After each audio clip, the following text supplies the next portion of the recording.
CM Jaganmohan Reddy గారి manifesto అటు చూసినట్టుగా టీడీపీ మేనిఫెస్టో, ఈ రెండు మేనిఫెస్టోలో పేద మధ్య తరగతుల వాళ్ళకి అందరికి ఆకట్టుకునే విధంగా ఏ మేనిఫెస్టో ఎవరు బాగుంటారు?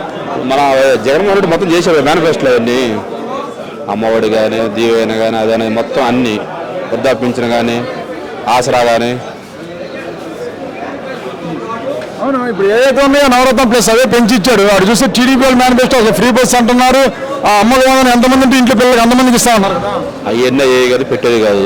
వాళ్ళే 14 లక్షల కోట్లు అప్పు చేశారు, 12 లక్షల కోట్లు అప్పు చేశారు అంటారు.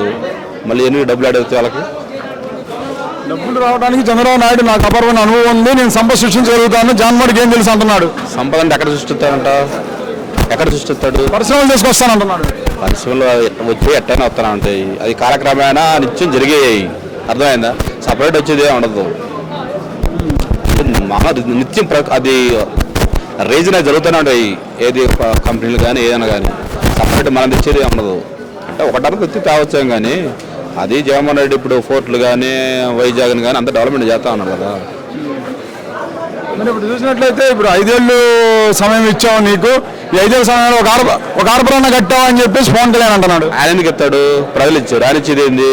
వాడు ఓడిపోయి ఇంట్లో కూర్చున్నాడు. ఆయన ఇచ్చేది మనకి, ఆయన ఇచ్చేది అంట మనకి. ప్రజలు ఇచ్చారు, 23 సీట్లు ఓడగొట్టి ఇంట్లో కూర్చోబెట్టారు. 150 సీట్లతో ఇతను గెలిచాడు. ఆయన ఇచ్చేది ఏమంటది?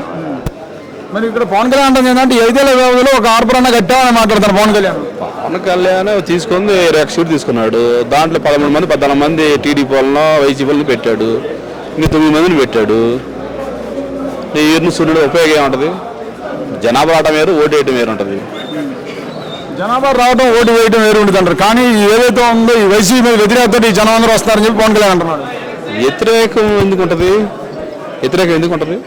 వాళ్ళు అనుకుంటారు అంతే. వాళ్ళకి ఏదంటే తెలియక గ్రౌండ్లో పవన్ కళ్యాణ్ అన్నారు అనుకో. ఇప్పుడు మన నియోజకవర్గం 175 ఏ ఊళ్ళో కనీసం 10 మంది ఉండాలిగా. సరే 10 మంది 20 మంది 50 మంది 100 మంది. ఇప్పుడు ఊరు 10% 20% ఓటింగ్ అయితే ఉండాలి కదా. ఏదో కొన్ని ఏరియాలో కొన్ని జిల్లాలో 10 ఓట్లు అదే అనుకుని కుదరదు కదా. ఇప్పుడు 175 నియోజకవర్గాలు ఉంటే 25 పార్లమెంట్ ఉంటే వాటిలో మన అసలు పార్లమెంట్కి అసలు ఎంత పర్సెంటేజ్ ఉంది, అసెంబ్లీకి ఎంత పర్సెంటేజ్ ఉంది, మండలం ఎంత పర్సెంటేజ్ ఉంది, ఇది తెలియాలి కదా. ముందు లెక్కలు తెలియాలి కదా. ఫస్ట్ లెక్కలు తెలియకుండా ఉపయోగం ఉంది నీకు? లెక్కలు తెలియకుండా మనం ఏదనుకుంటే ఉపయోగం ఉంది? జనాభా సహజంగా సరే అది సరే ఇటు శనివారం చుట్టాను కొత్త పవన్ కళ్యాణ్ జనం చుట్టాలు చూడటం వేరు. కింద గ్రౌండ్లో ఏ విలేజ్ ఆ విలేజ్ ఓటింగ్ వేయించేవాడు కావాలి.